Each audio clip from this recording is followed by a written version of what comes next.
Eu saúdo a todos na preciosa paz do Senhor Jesus.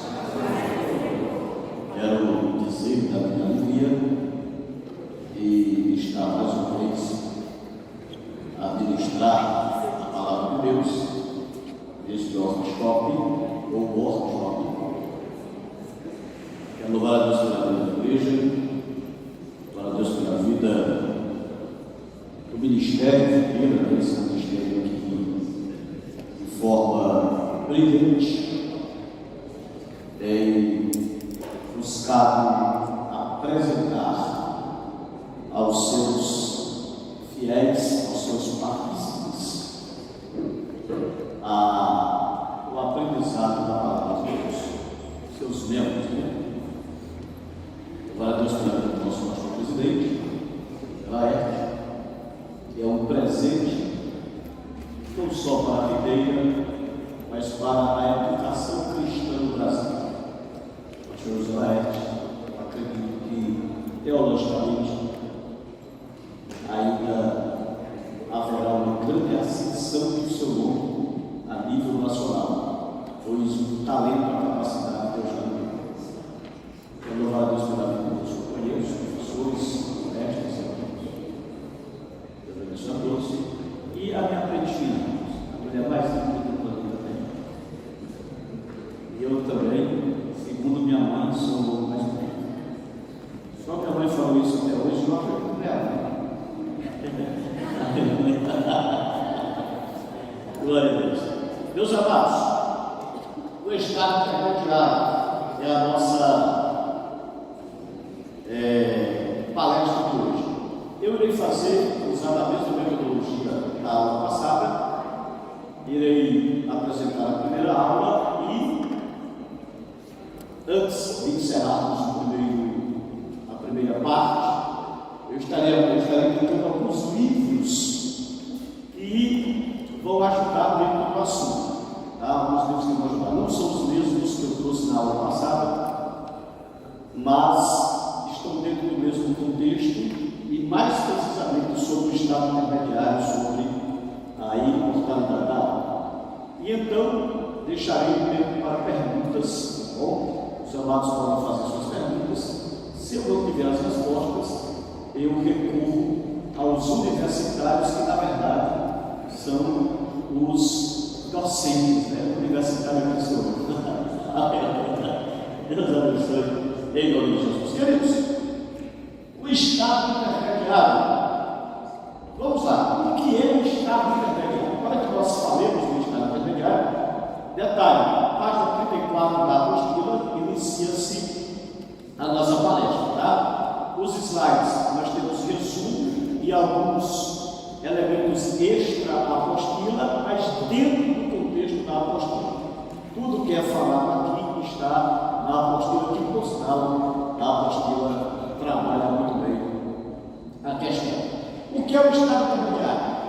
É o estado em que se encontram as almas dos que morrem, para onde irão e como se encontrarão lá entre a morte e a ressurreição. Isso é um resumo sintético do estado intermediário. Veja bem, nós morremos, o ser humano morre, isso é um fato, e há na Bíblia uma promessa de ressurreição. No entanto, entre a morte e a ressurreição, para onde vão as almas dos que morrem? Os que morrem, os do homem têm uma alma imortal? Ou morrendo o homem, morre tudo? Tudo isso será respondido nesta palestra. Então, o estado intermediário é justamente o lugar para onde vão os mortos entre o período da morte e a ressurreição. Tranquilo? Deu para pegar? Esse é o estado intermediário. As duas ressurreições. Existem duas ressurreições descritas na Bíblia, a saber, a primeira, a ressurreição dos justos, e a segunda, a ressurreição dos ímpios. Em relação às ressurreições, nós veremos com mais profundidade e mais detalhe com o nosso professor Paulo Carvalho na última aula ou na última palestra desse workshop. Ele estará tratando sobre as duas ressurreições. Aqui é apenas uma visão panorâmica, porque está atrelado ao contexto na Bíblia. Essas ressurreições são: a primeira, a dos justos, e a segunda, a dos ímpios. Como essas ressurreições irão acontecer? A ressurreição dos justos. A ressurreição dos justos dar-se-á em 3 etapas. Primeiro, a de Cristo, como as primícias, mas cada um com sua ordem. Cristo, as primícias. Primeira de Paulo aos Coríntios 15, 23, parte A. Então, Cristo é as primícias da ressurreição. Por que Cristo é as primícias da ressurreição? Sendo que outros ressuscitaram. Lázaro ressuscitou, o filho da viúva ressuscitou, e temos várias ressurreições na Bíblia. Por que então Cristo seria as primícias? É que todos que ressuscitaram e voltaram a morrer. Ou seja, eles não ressuscitaram para a vida eterna. Ressuscitaram, voltaram às suas vidas físicas e voltaram a morrer. Na verdade, se deram com eles os milagres, ou se deu com eles o chamado milagre da ressurreição. Portanto, Cristo é as primícias, pois Ele é o primeiro que morreu e ressuscitou para nunca mais morrer. Tranquilo? Então, a primeira ressurreição se dá em 3 etapas. A primeira etapa de Cristo, a ressurreição de Cristo, como as primícias. A segunda etapa, a ressurreição da igreja, que acontecerá no arrebatamento. Depois, os que são de Cristo na sua vida, cuidando de Paulo aos Coríntios 15, 23, parte B. Observe que esse mesmo versículo ele fala das 2 etapas: a primeira, a de Cristo, e a segunda, a dos que são de Cristo na sua vinda, isto é, o arrebatamento. E a terceira é a dos santos da grande tribulação, pela ocasião da segunda fase da volta de Jesus. Já vimos que existem 2 fases para a volta de Jesus. Na primeira, ele arrebata a igreja, leva para o céu, e os mortos em Cristo ressuscitarão. Na segunda fase, portanto, ressuscitarão os mártires da grande tribulação. Portanto, pense aí a terceira etapa da primeira ressurreição. Tranquilo? Tudo tranquilo até aqui? Então, primeira ressurreição em 3 etapas. Ok? Essa primeira ressurreição, a ressurreição dos santos, a grande tribulação está registrada em Apocalipse 20, versículos 4 e 5. Diz que os que vieram da grande tribulação ressuscitarão e reinarão com Cristo durante 1000 anos. Durante 1000 anos. Então, a primeira ressurreição, 3 etapas. Primeiro, ressurreição de Cristo, as primícias. Segunda, ressurreição da igreja na ocasião do arrebatamento. Eu acho que foi aqui. E terceira, a ressurreição dos santos da grande tribulação. Eles ressuscitarão e adentrarão ao milênio. Fale comigo. Ressuscitarão e adentrarão ao milênio. Quando acabar as 3 etapas da primeira ressurreição, que será depois da grande tribulação, na segunda fase da volta de Jesus, então eles ressuscitarão e iniciarão o milênio. Eu não coloquei ali, irmãos, eu acho que foi dislexo de minha parte, mas alguém poderia ler para mim Apocalipse capítulo 20, versículo 4, por favor, Apocalipse 24 e 5, que é onde os irmãos verão a base para esta fala. Se quem pegar primeiro pode fazer a leitura. Apocalipse 20, versículo 4. E vi tronos, e assentaram-se sobre eles aqueles a quem foi dado o poder de julgar. E vi as almas daqueles que foram degolados pelo testemunho de Jesus e pela palavra de Deus, e que não adoraram a besta nem a sua imagem, e não receberam sinal na testa nem na mão, e viveram e reinaram com Cristo durante 1000 anos. Correto? E vi almas daqueles que foram mortos por causa da palavra de Deus, que não adoraram a imagem da besta e não receberam o seu sinal. Portanto, os santos da grande tribulação viveram e reinaram com Cristo 1000 anos. Então, dar-se-á o milênio. Observação parentética. O que é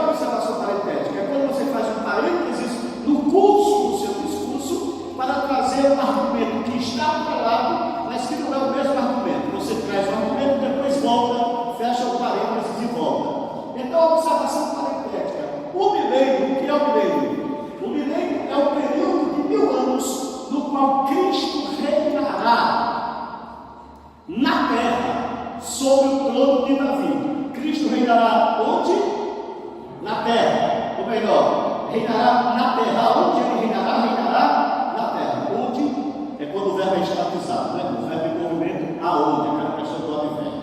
Onde ou aonde? Então, aonde ele irá reinar? Na terra. O texto diz assim: e cantava um novo cântico, dizendo: digno és de tomar o livro e de abrir os seus selos, porque foste morto, e com teu sangue compraste para Deus homens de toda a tribo e língua e povo e nação, e para nosso Deus os constituíste reino e sacerdotes, e reinarão sobre a terra. Portanto, o milênio será na terra, porque eis que eu crio, nesta ocasião do milênio irão se cumprir as seguintes profecias.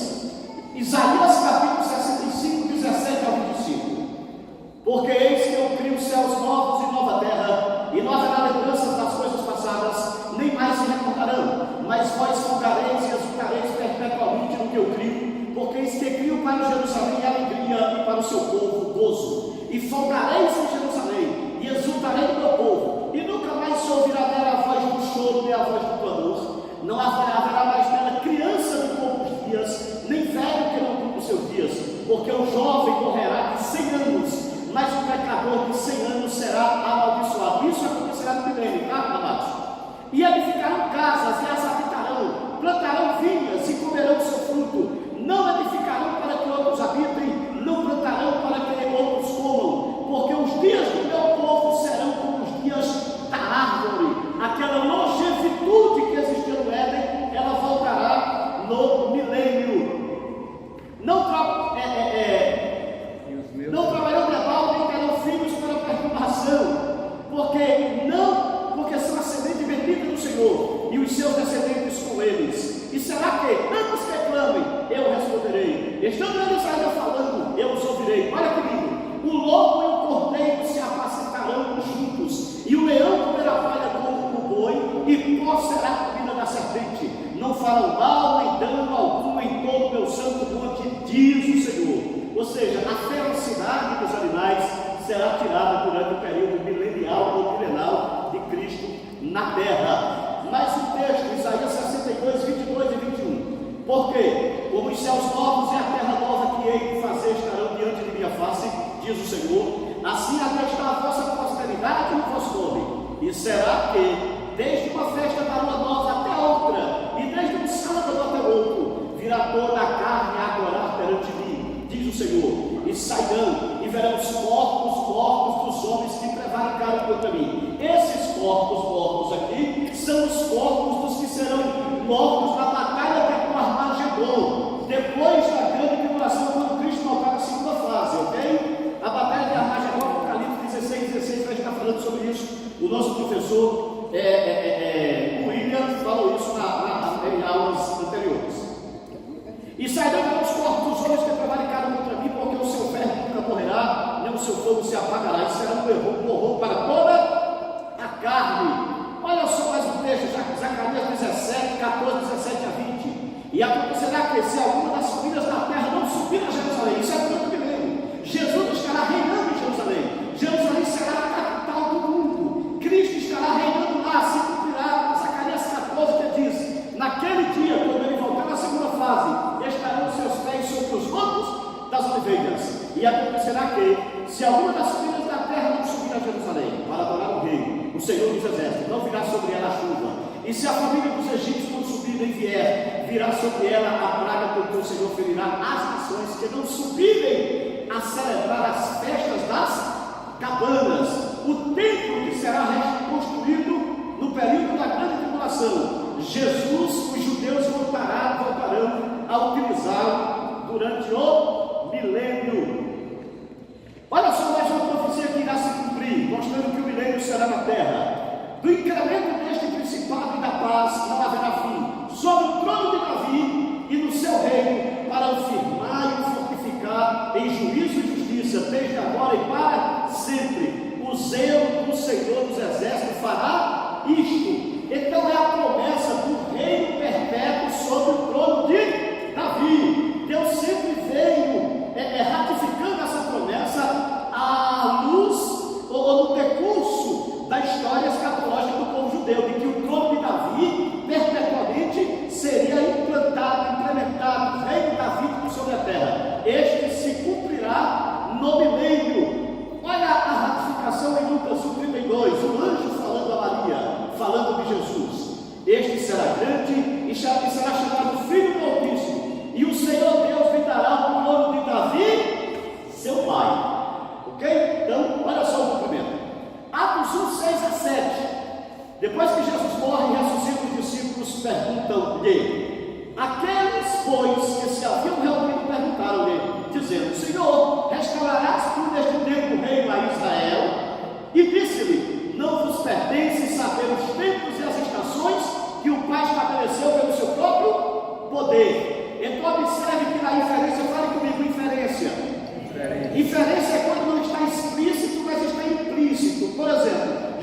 Então, aqueles pois que se haviam reunidos perguntaram, dizendo: Senhor, restaurarás por esse tempo o reino a Israel? Jesus não falou que não restauraria. Ele só falou em relação ao tempo. Ele disse: não vos compete saber os tempos e as épocas que o Pai estabeleceu pelo seu próprio poder. Ou seja, o reino será restaurado. Só não vos compete saber os tempos e as épocas. Ratificando a promessa do anjo, que é a promessa de Zacarias, que é a promessa de Isaías, que é a promessa, inúmeras promessas veterotestamentárias. Ok? Portanto, o milênio será na terra. A igreja reinará também com Cristo. Quem reinará com Cristo na terra? A igreja.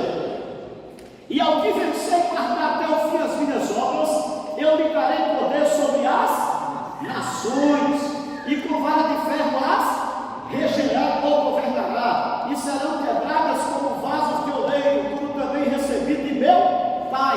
Apocalipse 2, 26 e 27. Portanto, a igreja reinará sobre as nações. E veio o primeiro dizendo, olha a parábola das 10 minas. E veio o primeiro dizendo: Senhor, a tua mina rendeu 10 minas. E ele lhe disse: bem está, servo bom, porque no mínimo foste fiel, sobre 10 cidades terás autoridade. Isso quando ele vier no seu reino. Nós temos a igreja reinando sobre a terra durante o milênio, com muita praticidade. Jesus faz isso. E veio o segundo dizendo: Senhor, a tua mina rendeu 5 minas. E a este disse também: se tu também sobre 5 cidades. Como vimos na aula passada, quando resumindo, a igreja reinará, o milênio será na terra, será para o povo de Israel, mas a igreja também reinará com Cristo. Olha que coisa linda. E sabe o que Jesus falou em outra ocasião? Não sabeis vós que vocês hão de julgar as 12 tribos de Israel. Jesus disse assim: quando na regeneração o Filho do Homem vier na sua glória, vós vos assentareis em 12 tronos, falando aos apóstolos, para julgar as 12 tribos de Israel. É o reino da igreja, é o reino de Cristo sobre Israel, e a igreja exercendo a judicatura. Fale comigo: seremos governantes? Eu não sei se você é governado, é bem provável que eu não seja, mas essa é a promessa do Eterno. Como vimos na aula passada, a igreja e Israel são povos diferentes no plano escatológico de Deus. Vamos ver? Vamos lá. Porque pareceu bem a Macedônia e a Acácia fazer uma coleta para os pobres dentre os santos que estão em Jerusalém. Isto lhes pareceu bem, como devedores que são para com eles, porque se os gentios, observe, foram participantes dos seus bens espirituais, devem também ministrar-lhes os temporais. Olha aqui a diferença entre os crentes gentios e os crentes judeus, o povo judeu. Mas olha aqui como esse texto fica bem mais claro ainda da divisão dos povos. A igreja é um povo, Israel é um outro povo dentro do plano escatológico de Deus. Portados de modo que não deis escândalos, nem aos judeus, fala comigo, nem aos judeus, nem aos gregos, nem à igreja de Deus. Olha aqui a igreja de Deus separada dos judeus. A igreja é um povo, os gentios um outro povo e os judeus um outro povo. Romanos 11, 25 a 28. Porque não quero, irmãos, que ignoreis esse segredo, para que não presumais de vós mesmos, que o endurecimento veio em parte sobre Israel, até que haja entrar na plenitude dos gentios. E assim todo Israel será salvo, como está escrito: de Sião virá o libertador, e desviará de Jacó as impiedades, e este será o meu conserto com eles, quando eu tirar os seus pecados.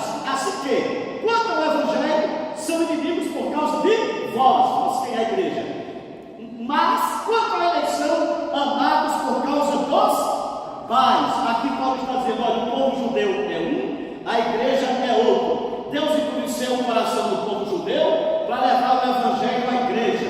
Mas, quando o tempo dos gentios se cumprir, então de Sião virá o libertador. Sião, que é Sião? Aquele monte lá de Zacarias 14. Os seus pés estarão sobre o monte das oliveiras. Jesus voltará e o povo judeu, a nação judaica, será salva. Isso acontecerá depois da grande tribulação, na segunda fase da volta de Jesus, quando ele implantar o milênio na terra. E cairá a fio da espada, e para todas as nações serão levados cativos, e Jerusalém será pisada pelos gentios. Perfeito? Então, resumindo, Deus trata com Israel de uma forma e trata com a igreja de outra forma. No entanto, o estado intermediário de todos os que morrem, tanto a igreja, quanto Israel, quanto os ímpios, como é que se dará esse estado intermediário? O que vai acontecer? Já sabemos que o estado intermediário é o que acontece entre a morte e a ressurreição. Mas, como é que isto vai acontecer?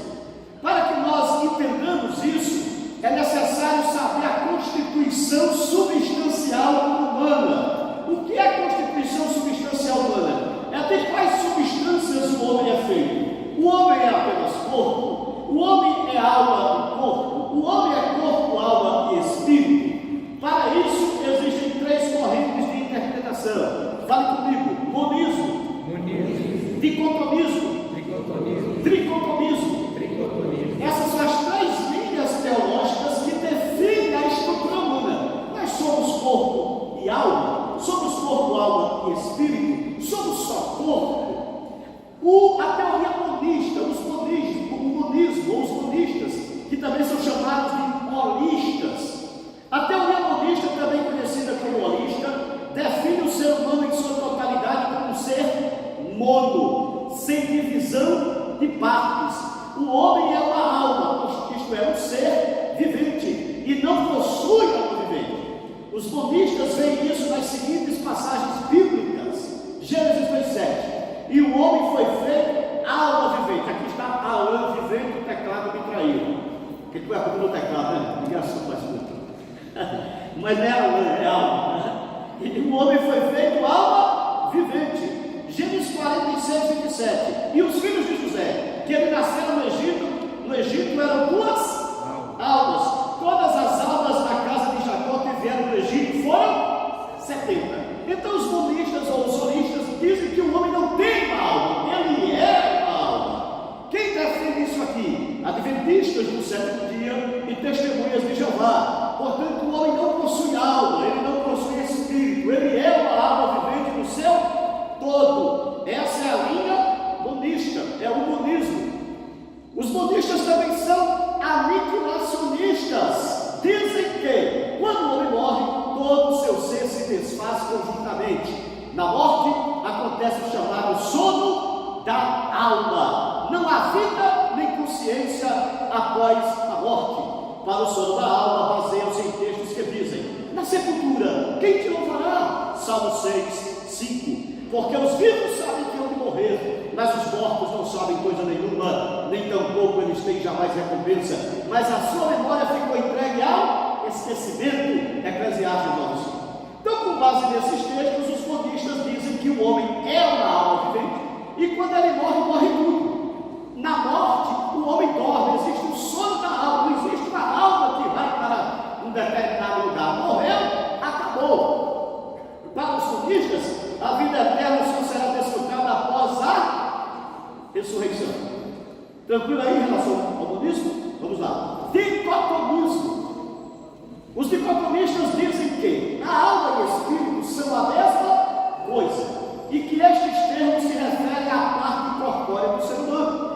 O ser humano, portanto, é constituído de corpo, vida física, e alma e espírito, vida e substância espiritual. O que são os dicotomistas? Eles dizem que a alma e o espírito são a mesma coisa. Portanto, o homem é feito de corpo e alma e espírito, ou corpo e espírito, alma. Alma e espírito são a mesma coisa que constitui o homem interior.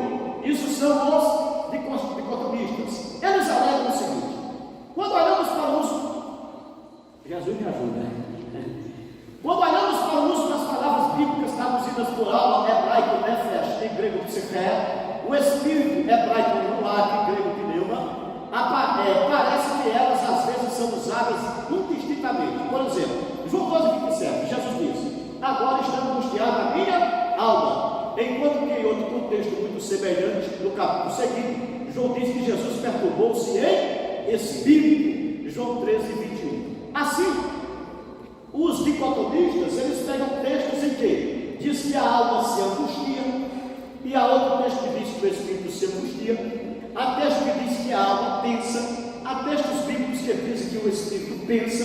Então eles pegam esses textos e dizem que, na verdade, alma e Espírito são a mesma coisa. O que se tem ali são termos intercambiáveis, isto é, termos que, de forma sinonímica, são usados um pelo outro. Tranquilo? É o que dizem os dicotomistas. Agora vamos aos tricotomistas. Os tricotomistas defendem que o ser humano é composto de 3 substâncias: a saber, espírito, que se comunica e adora a Deus; alma, a sede das emoções e das sensações, bem como do intelecto; e o corpo, parte física que aloja, isto é, o invólucro da alma, aloja a alma e o espírito. Os tricotomistas já dizem que nós somos, que o ser humano é composto de espírito, alma e corpo. O espírito adora a Deus, se relaciona com Deus; alma pensa, se emociona; e corpo é esse invólucro, esse elemento físico aqui que aloja a alma e o espírito. Textos base para os tricotomistas: e o mesmo Deus e Pai vos santifica em tudo, e todo o vosso espírito, e alma, e corpo sejam plenamente conservados, irrepreensíveis, para a vinda de nosso Senhor Jesus Cristo. 1 Tessalonicenses 5:23.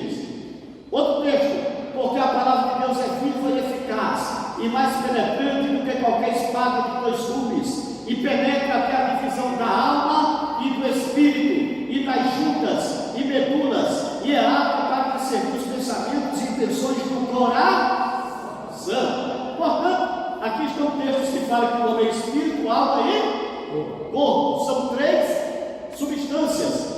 É esta visão a visão assembleiana, a visão que nós defendemos, e acreditamos que esta seja a visão bíblica. A visão bíblica. Uma prova disso, só fazendo aqui uma pequena análise bem sintetizada. Olha o texto de 1 Tessalonicenses 5:23, diz assim: e o mesmo Deus e Pai nos santifique em tudo, e todo o vosso, fale comigo, espírito, fale comigo, alma, corpo. Essa repetição da conjunção e em grego cai, a repetição da conjunção é chamada de polissíndeco. Fale comigo, polissíndeco. É uma figura, uma estrutura de sintaxe, uma estrutura gramatical sintática que vai apresentar a repetição da conjunção, na qual 3 elementos são distintos e possuem a mesma categoria sintática, isto é, o mesmo sentido. Portanto, com base no polissímico aqui, indiscutivelmente, o homem é espírito, alma e corpo. Portanto, tricotômico. Tranquilo? Tudo bem até aí? A linha defendida pela Assembleia de Deus é tricotomista. Somos tricotômicos. Perfeito? Então já sabemos que somos espírito, alma e corpo. Passadas essas informações, quais conclusões podem ser tiradas? O homem possui uma substância imortal? Se sim, para onde vai essa substância? Após a morte física, para onde vai? Qual é o estado em que se encontra tal substância após a morte? Veremos após o intervalo. Então, primeira aula para deixar. Mas não acaba não, é até 20:50, né? Eu falei que indicar livros e deixar 10 minutos para as perguntas. Então, 8 minutos para a indicação de livros dentro do contexto e 10 minutos para as perguntas. Portanto, fazendo uma conclusão sintetizada da primeira aula: o homem é espírito, alma e corpo. Isso é fato conclusivo e concludente. Agora eu fui redundante, né? Porque aquilo que é conclusivo é concludente. Isso é fato. Na próxima aula nós iremos ver para onde vai a alma ou o espírito, ou a alma e o espírito dos que morrem. Eu vou fazer agora algumas indicações dentro desta primeira aula, tá? E no intervalo nós voltamos aí sim, voltamos com o desfecho final de para onde vão as almas dos que morrem, quer cristãos, quer não cristãos. Queridos, para entender um pouco do que foi falado aqui, eu vou apresentar alguns dicionários. Fale comigo, alguns dicionários. Aqui eu tenho o Gerhard Kittel e o Gerhard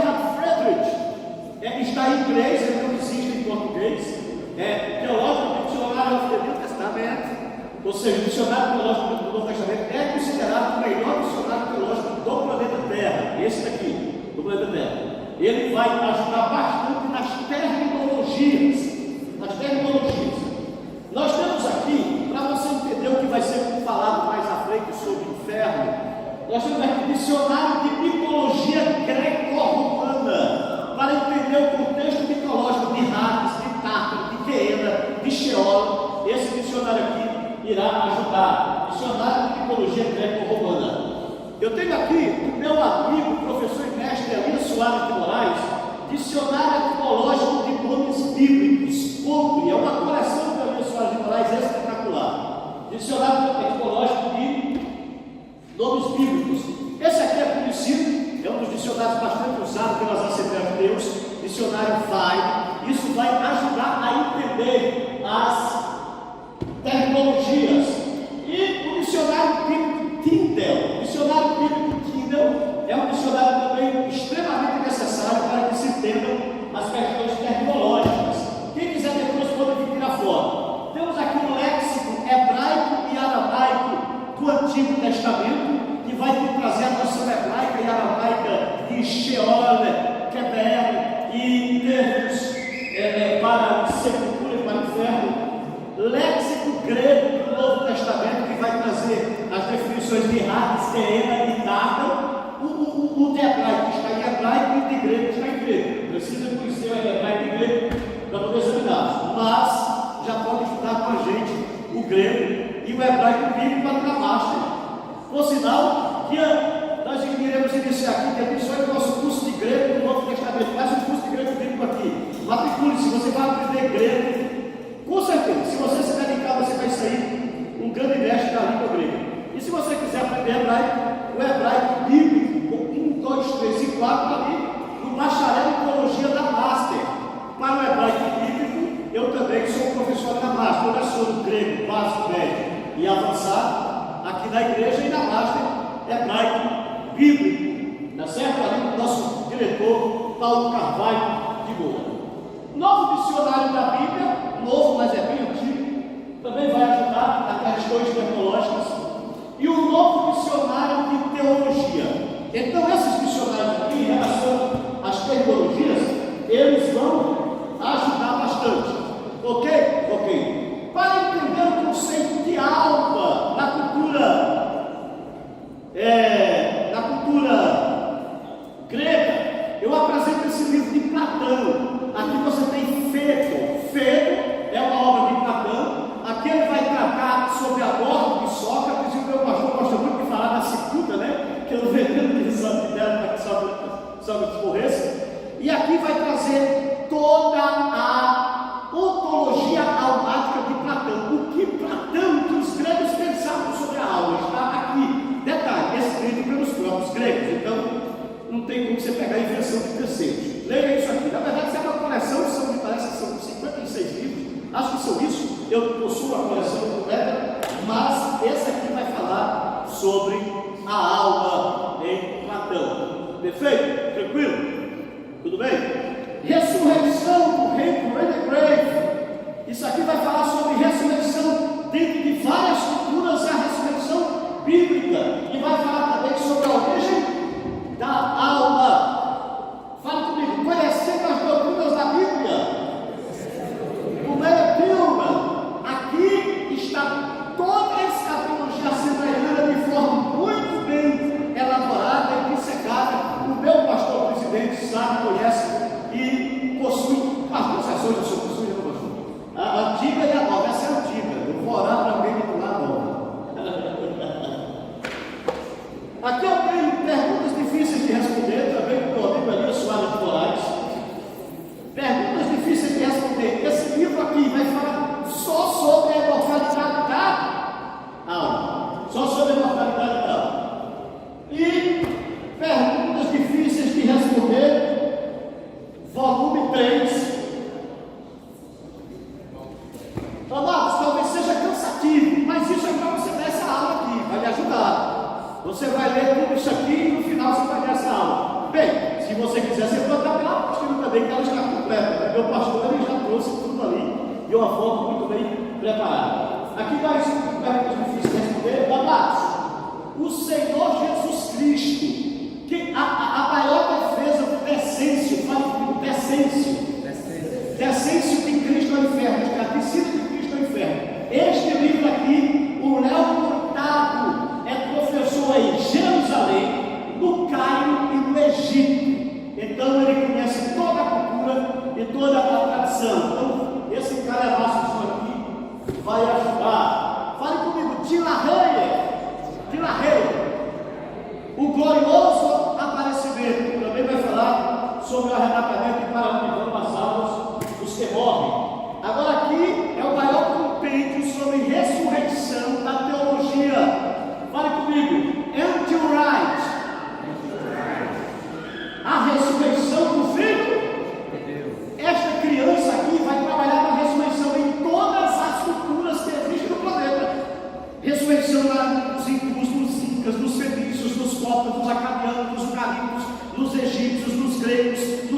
lugar. Então, amados, feito isso, olha só, falei que deixar 10 minutos para perguntas. Nós temos 10 minutos para perguntas. Feitas as indicações dos livros, 10 minutos para perguntas. Se tiver alguma. Sim? Ali, uma pergunta. Ali, alguém poderia levar o microfone para o nome?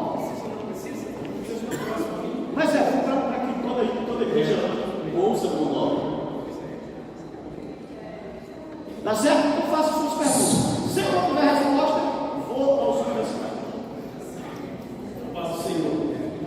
Paz, mestre. Faço parte da igreja com muita alegria, muito cedo pela Correia, sempre na missão.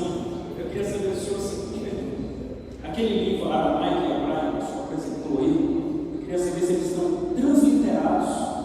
Não. Em português mesmo. Não, é em hebraico. Mas também é hebraico? Mas As palavras em hebraico, o significado hebraico, tudo em hebraico. e é porque eles não usam mais, desculpa, mas eles não usam mais o aramaico. Não, amado, o senhor está falando que não usa mais o hebraico? Fale comigo. Estou falando do hebraico moderno e do aramaico que os judeus não usam mais. Eu tive 6 meses de aula com eles. Tá, então tá bom. Deixa eu falar aqui a história do hebraico para os amados. Os amados entenderem. Olha só a pergunta do nome. Veja bem. Nós temos o paleo hebraico. O que é o paleo hebraico? Fale comigo, paleo. Fale comigo, do grego palaios. Fale comigo, antigo. Que é o hebraico antigo, que é o próprio hebraico. O próprio hebraico deu origem ao hebraico bíblico. Deu origem ao hebraico bíblico. Quando o povo foi para o cativeiro babilônico, o povo perdeu o hebraico e trouxe o aramaico. Fale comigo, o aramaico. E trouxe o aramaico. Então, quando Jesus esteve na terra, a língua oficial dos judeus era o aramaico. Provavelmente entender, era o aramaico. O que aconteceu? No texto bíblico, só para provar ter uma ideia, fale comigo. Elohim, Lama, Sabachthani. Isto é aramaico. Isso é aramaico, isso não é hebraico, isso é aramaico. Então, quando Jesus esteve na terra,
Não existe no hebraico moderno. Por exemplo, Ani Yosef, Beacá. Sim, Ani Yosef, Beacá. O quê? O senhor falou em hebraico. Exato, eu estou perguntando em hebraico. Quase que eu não conheço. Ah, tá. Então eu falei. Tá, os irmãos respondem, mas eu estou falando de hebraico moderno. Sim, assim, hebraico moderno. Eu estudei hebraico bíblico e hoje sou, deixa eu te falar para o senhor, hoje sou estudante de hebraico moderno na Sarrafa, professora israelita. O senhor sabe quem estudou comigo? Quem estudou comigo? Levanta a mão aí para Jesus, assim, nosso vice-presidente. Eu sou compromisso com o seu emprego, isso. Não, eu falei isso com o senhor de hebraico também. E eu falei aqui agora de hebraico moderno, não falei hebraico bíblico. Falei hebraico moderno. Ani Yosef, Beatá. Para resumir, eu falei, por exemplo, eu sou José. E você? Abraão, Isaac e Jacó. Não, aí o senhor está citando nomes, Abraão, Isaac e Jacó. Mas mesmo assim o Lobato não citou em hebraico. O Lobato não citou em hebraico. E só um minutinho, está bacana aqui, deixa eu mostrar. Mas o Lobato não citou em hebraico. O Lobato citou Abraão, hebraico, Isaac, hebraico. Aí o senhor falou, e Jacó. E Jacó. Isso não é hebraico por quê? Porque não existe em hebraico. E hebraico seria, fala comigo, Abraão, Isaac, Jacó. Isso sim é hebraico. Então, queridos, que Deus abençoe, Deus amado. Mais alguma pergunta? Aqui? Intervalo. Eu vou responder, meu pastor. Olha aqui, dá para responder, falando 2 minutos, dá para responder, meu pastor, rapidinho. Olha a pergunta aqui. Em que texto bíblico a Igreja Católica se baseia para interpretar, para defender a doutrina do purgatório? Olha só. Em que texto bíblico? São vários textos. Deixa eu apresentar os 2 principais.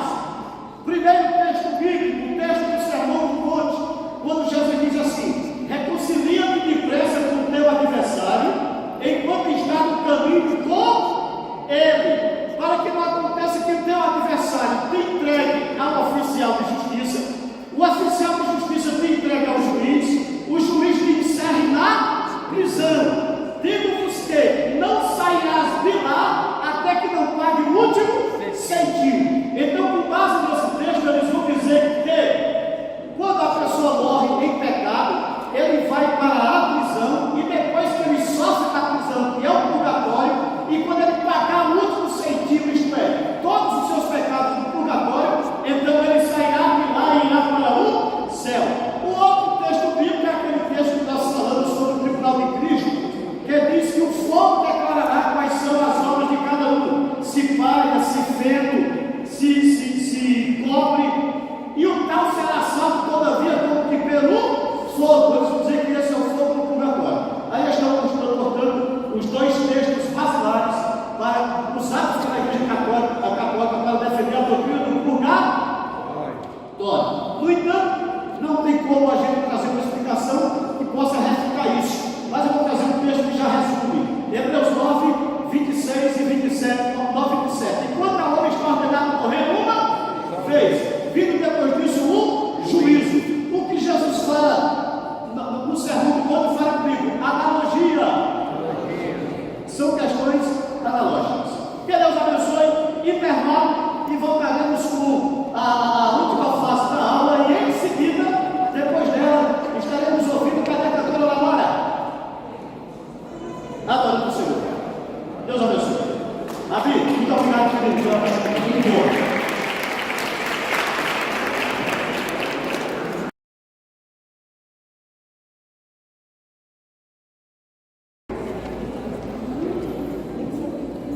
Vamos à segunda etapa da lição, tá? A gente vai às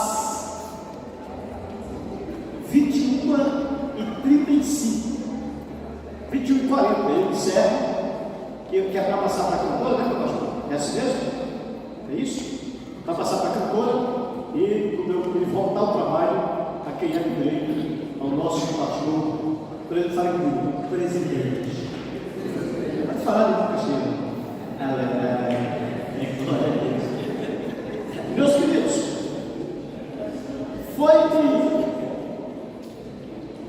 vamos lá, foi me feita uma pergunta no intervalo, eu achei que eu ia respondê-la no início dessa segunda aula, porque talvez seja a pergunta de muitos, e está linkada, ou seja, relacionada à aula. A pergunta foi: qual a diferença do tratamento de Deus para Israel e do tratamento de Deus para a igreja? Pois bem, como os irmãos viram em Romanos 11, 25 e 26, só para os irmãos terem uma ideia,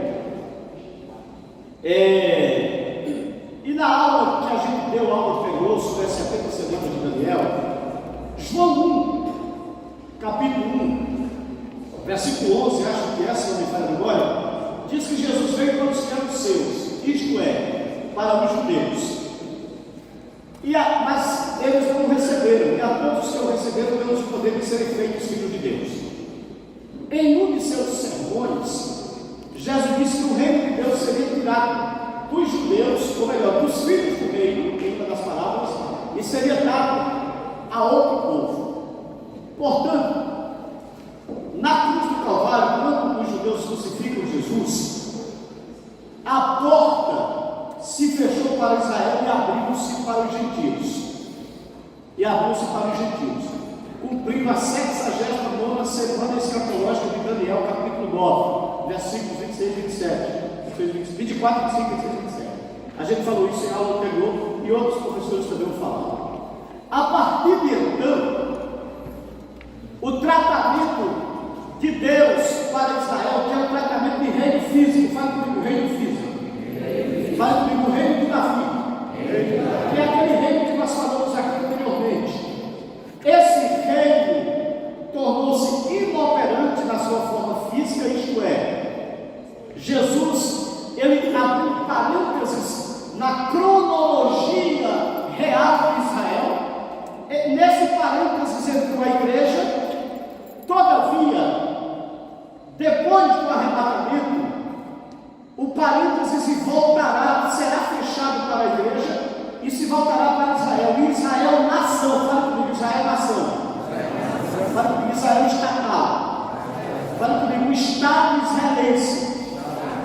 Passará a se cumprir essas profecias que eu falei, de que Jesus reinará sobre o trono de Davi. Isto é, o reino davídico, que foi pausado parenteticamente para que entrasse a igreja no lapso, esse reino voltará a ser ativo, a ser reativado, e isso acontecerá no milênio.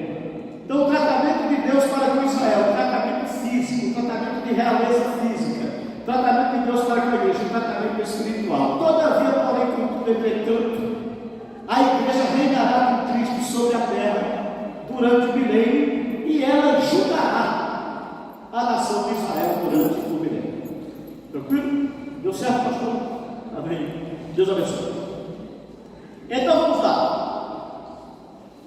Vamos entender agora sobre para onde vai as almas dos homens que morrem. Nós já estudamos sobre o homem sem espírito, alma e corpo, ok?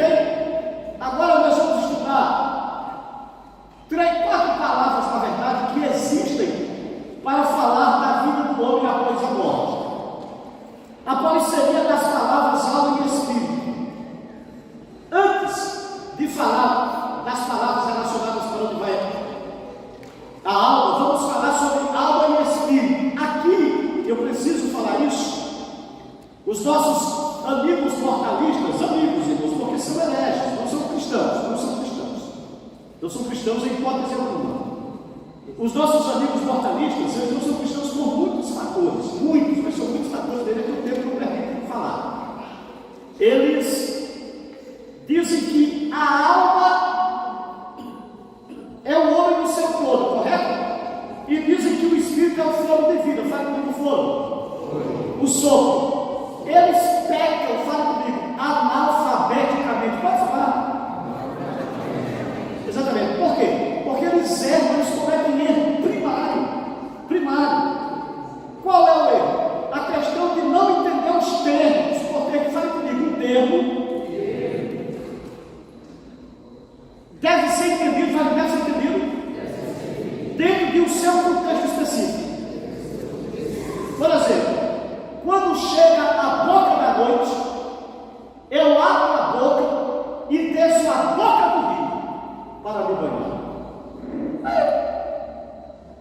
Quando chega a boca da noite, tem boca. Como é que noite tem boca?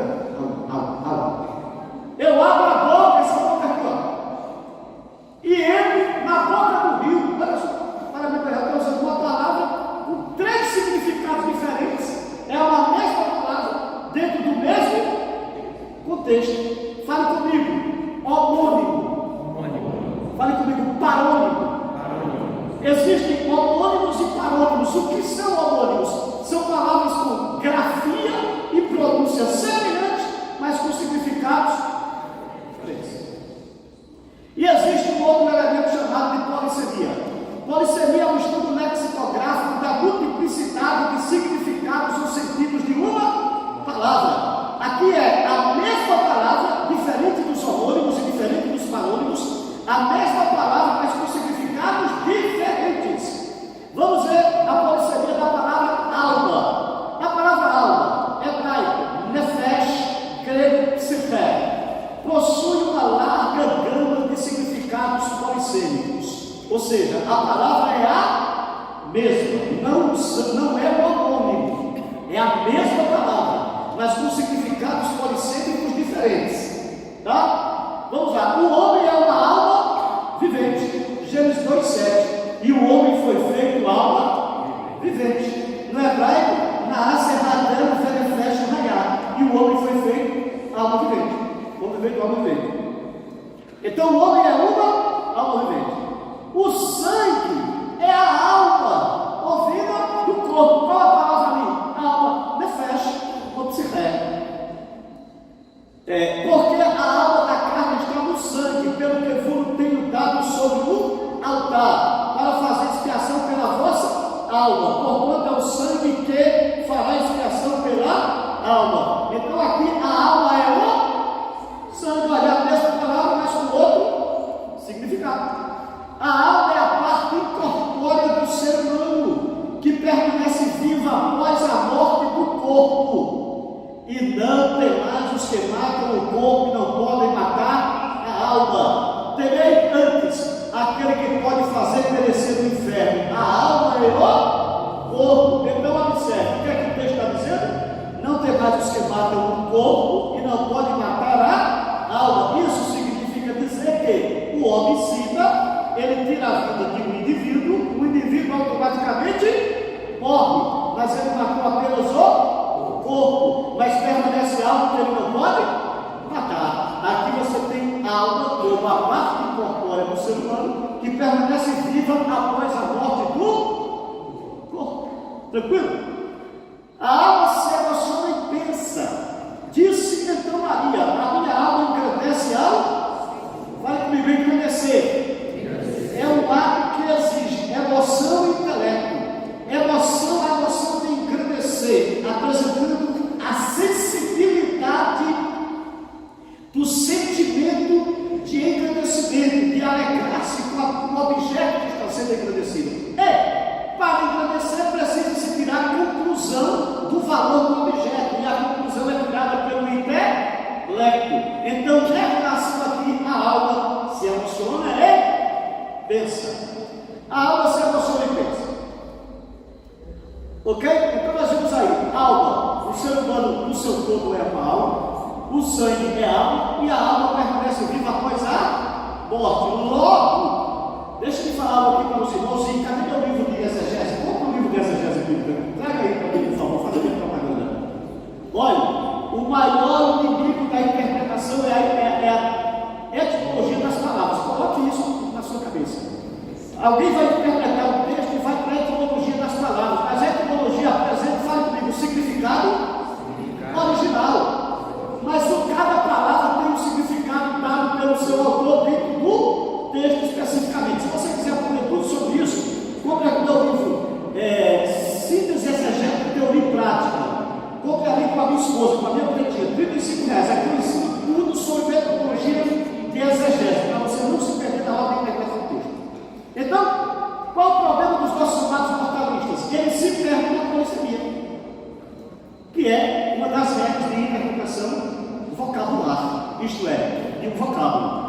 A palavra espírito, hebraico, ruach, grego, pneuma, possui uma larga gama de significados polissêmicos também. Eu fiz questão de colocar esse texto em grego, por quê? Porque nesse texto você vai ver a palavra espírito com dois significados. A palavra é mesmo, mas aqui você tem dois significados. Topineu, roupa, pilei. Ou seja, topineu, fala comigo, o espírito. Roupa, pilei, sopra onde quer. O espírito é o vento. O vento sopra porque isso aqui é o diálogo de Jesus com Nicodemos. Jesus fala para Nicodemos, o vento sopra onde quer, mas qual é a palavra que aparece? Pneu.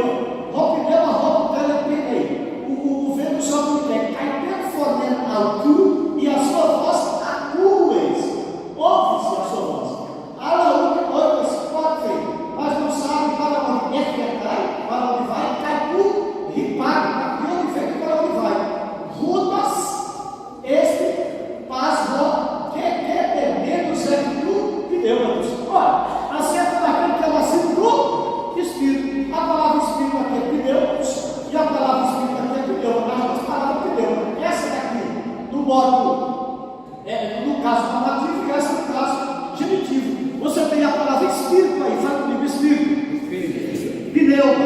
Se fosse hebraico, seria do ar. Na primeira parte do versículo, significando vento, e na segunda parte do versículo diz: mas o que é nascido do Espírito, nascido do pneu, ou seja, nascido do vento. Tem como? Não. Então o próprio texto vai exigir significado diferente do mesmo termo. Ou seja, Espírito, pneu, no sentido de vento, e Espírito, pneu, no sentido de nascer do Espírito, isto é, nascer de Deus, nascer do Espírito de Deus. Então, os nossos amados moralistas se perdem justamente por eu não sei se por não entender, por não querer interpretar corretamente a poesia.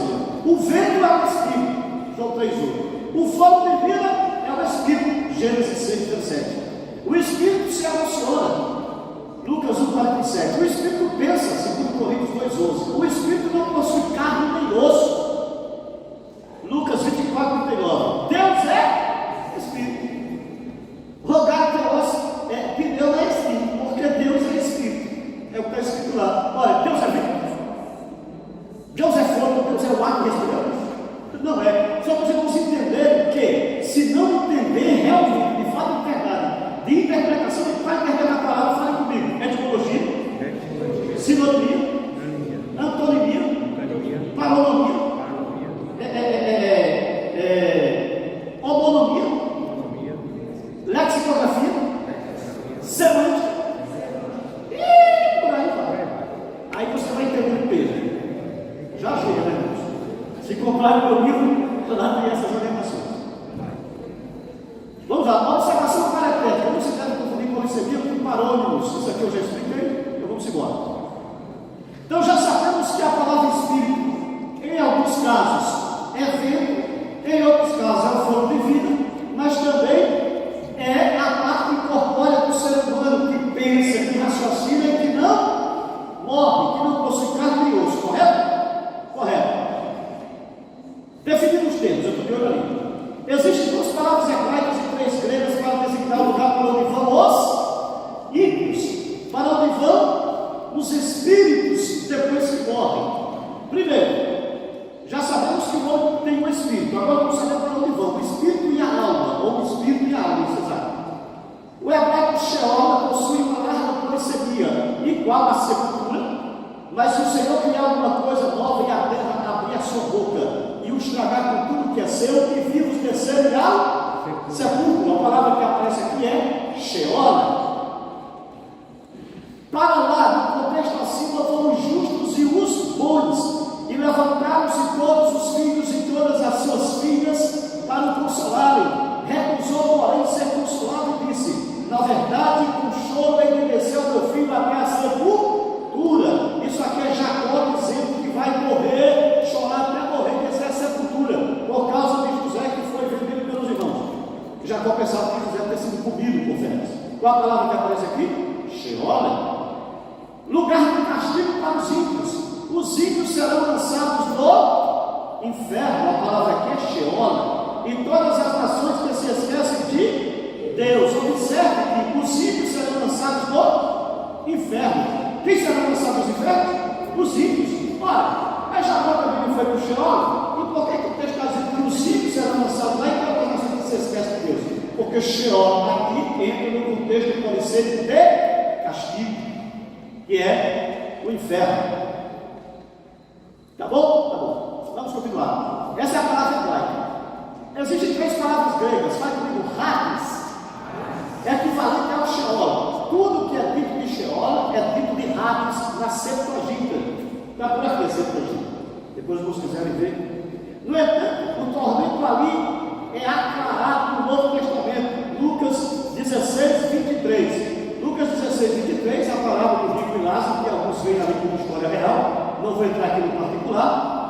Mas a verdade é que diz que o rico morreu e foi sepultado. E no Hades, estando em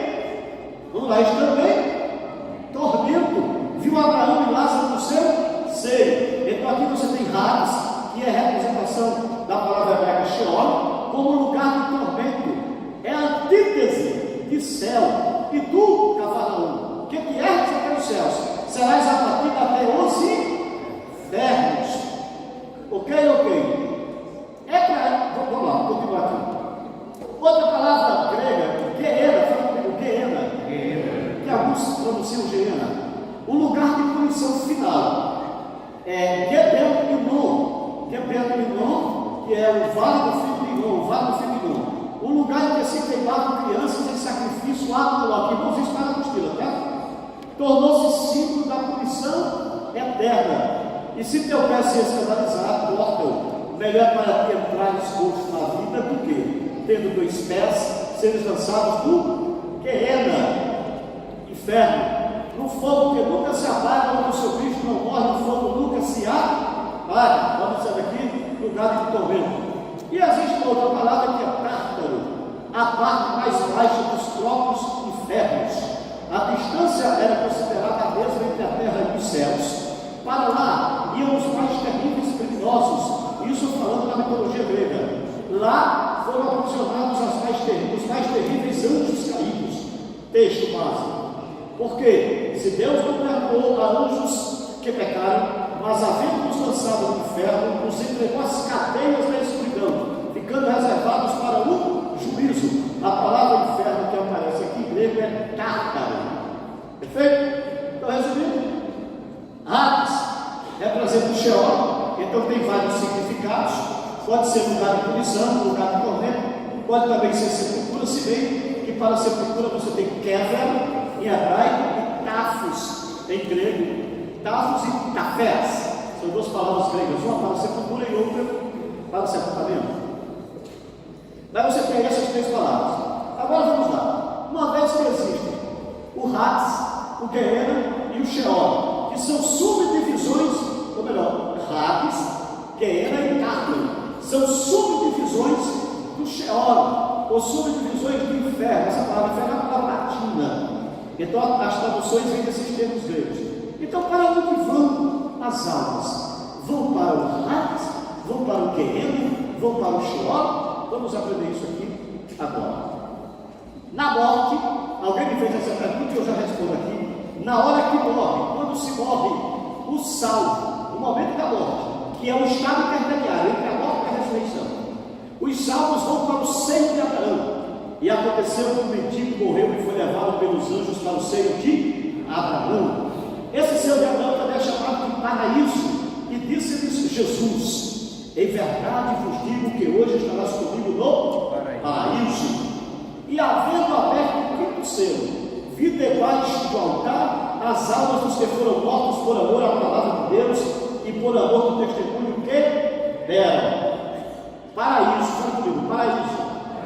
Seio de Abraão e trono da glória são hebraísmos para representar os céus.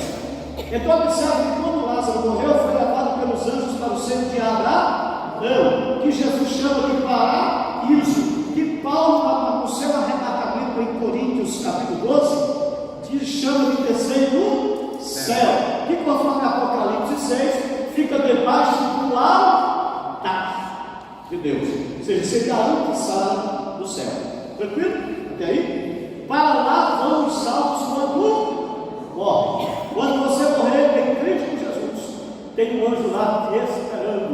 Eu espero que tenha um esperando também, irmão. Isso é difícil. Vai ter que imaginar nos esperando para nos levar ao paraíso. Dá um glória aí. Glória a Deus. Aleluia. Os perdidos vão para o Hades. Quando morrem, os salvos vão para o paraíso, que é o terceiro céu, chamado de seio de Abraão, que é a ambição de Deus, abaixo do trono de Deus, e os perdidos vão para o Hades. E no Hades ergueu os olhos, estando em tormentos, e viu ao longe Abraão e Lázaro no seu seio. Lucas 16, 23. Onde estão aprisionados? Quem está aprisionado lá? Quem será aprisionado lá? Quando Jesus voltar para arrebatar a igreja, leva a igreja para o céu. Na segunda fase, ele volta para salvar Israel, ele destrói contra Cristo a besta e o falso profeta. A besta e o falso profeta serão lançados do lado do fogo. Fala comigo, do lado do fogo. No qual também foi e pregou os espíritos em prisão, os quais em outro tempo foram rebeldes, quando a humanidade de Deus esperava nos dias de Noé, enquanto se preparava a arca, na qual poucos, isto é, 8 almas se salvaram. Então aqui são os espíritos dos que morrem perdidos. Eles vão para o Hades, que é um lugar de prisão, tá? Um dos compartimentos do inferno. Aqui não vai dar para trabalhar a questão de como era isso antes de Cristo e depois de Cristo, como ensina a doutrina assembleana de vida do tempo. Eu tenho 6 minutos para concluir. Mas eu acredito que o nosso pastor, nas doutrinas, aí no estudo de doutrina, ele vai ter elucidando muita coisa que falta, vai faltar muito mesmo. Nas minhas matérias mesmo, nas minhas disciplinas, falta muita coisa. Não tem como falar tudo isso nessas lições. O que é a morte? Morte não é extinção, morte é separação. Então, quando o homem morre, o seu espírito se separa do corpo. E existem 3 tipos de morte. Quais são?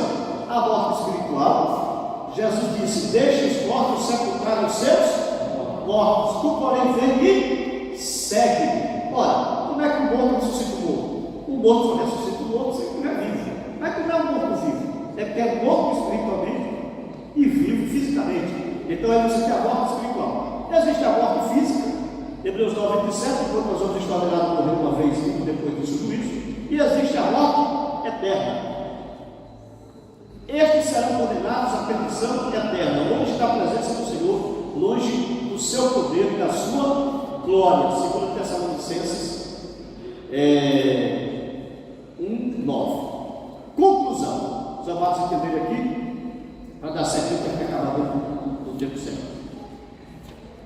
Conclusão: entre a morte e a ressurreição, os mortos vão para o estado intermediário, os salvos para o gozo e descanso no paraíso, que é o terceiro céu, que é o seio de Abraão, que é a sala do céu de Deus, que fica debaixo do altar, correto? E os perdidos vão para o Hades, isso na hora que morre.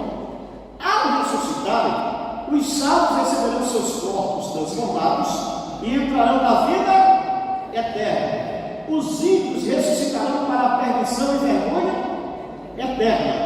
E muitos dos que dormem no pó da terra ressuscitarão, uns para a vida eterna e outros para a vergonha e desprezo eterno, onde serão castigados para todo o sempre. Então dirá também aos que estiverem à sua esquerda: apartai-vos de mim, malditos, para o fogo eterno, preparado para o diabo e seus anjos. Porque tive fome e não me deste de comer, tive sede e não me deste de beber. Os irmãos conhecem o texto. Então apartai-vos de mim, maldito, para o fogo fale comigo, para o fogo eterno. Aqui, aionons. Aqui você tem pirós, aionons, e você tem zoé, aionons. Vai dizer: os justos irão para a vida eterna, e os da esquerda irão para o castigo eterno. Então, se não é eterno o castigo, também não é eterna a vida, porque você tem o mesmo texto, de forma paradoxal, um indo para a vida eterna e outro para o castigo eterno, onde serão atormentados de dia e de noite. O diabo que os enganava foi lançado no lago de fogo e enxofre, onde está a besta e o falso profeta. E de dia e de noite serão atormentados para todo o sempre. Então, resumindo nos meus 3 minutos, Vem comigo. 3 minutos para concluir. Vamos lá. O homem possui espírito, alma e corpo. A palavra espírito tem vários significados, inclusive a parte imortal do ser humano que permanece vivo após a morte. A palavra alma também tem vários significados polissêmicos. O homem é uma alma, o sangue é uma alma, mas o homem também possui uma alma que sobrevive após a morte. Quando o salvo morre, a alma vai levada para o paraíso. Sempre Abraão, terceiro céu, trono da glória, abaixo do trono de Deus. O perdido será levado para o Hades, na hora da morte. Lá é como se fosse uma prisão provisória. Sabe aquele camarada que é homicida aqui? Matou, foi preso, foi para a prisão e fica aguardando o julgamento. Aí depois que sai a sentença, aí é que ele vai de fato enterrar a execução da pena. Então o Hades é essa prisão, é essa cadeia, aguardando o julgamento.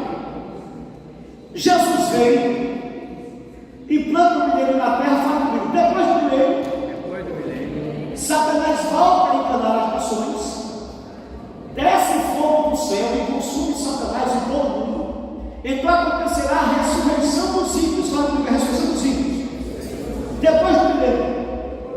E que iniciará o juízo final. Aí os ímpios irão para o inferno propriamente dito, que é o, fala comigo, Guerra. Portanto, Hades, fala comigo, Hades. Inferno provisório para o estado intermediário. Fala comigo, Guerra. Inferno definitivo, para depois do julgamento, para o tormento pelos séculos dos séculos. Então, salvo para o paraíso, ímpio para o Hades, depois do juízo, ímpio para